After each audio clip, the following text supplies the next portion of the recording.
मैंने अपनी माँ की आँखों में शायद पहली बार आँसू देखे होंगे। उनको देखकर ऐसा लग रहा था कि इनको ऐसा क्या हुआ है।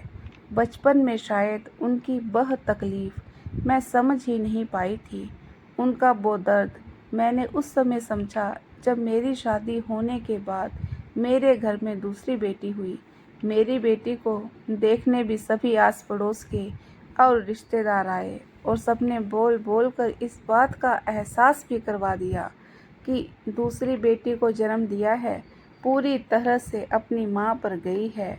मेरे मन में इतना दर्द छुपा है, पता ही नहीं चलता कि कहाँ से शुरू करूँ और कहाँ जा कर के ख़त्म। मेरी माँ भी शायद बहुत दर्द से गुजरी होंगी जब लोगों रिश्तेदारों ने ताने मारे होंगे।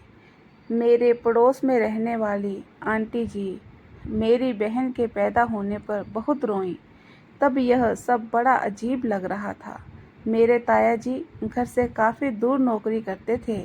उनको पत्र लिखा गया। ताया जी किन्नौर से कहीं आगे नौकरी करते थे, तो वे काफ़ी समय के बाद ही घर में आते थे।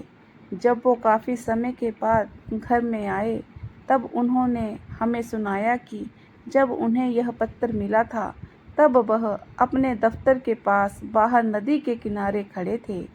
उनका चपरासी पत्र लेकर उन तक आया। फिर ताया जी ने कहा कि जैसे ही मैंने पत्र पढ़ा, बड़ा दुख हुआ और मैंने पत्र फाड़कर नदी में फेंक दिया।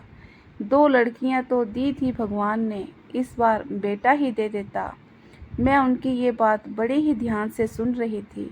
तब मैंने सोचा कि पत्र में ऐसा क्या लिखा था जो उन्होंने पत्र ही फाड़ डाला।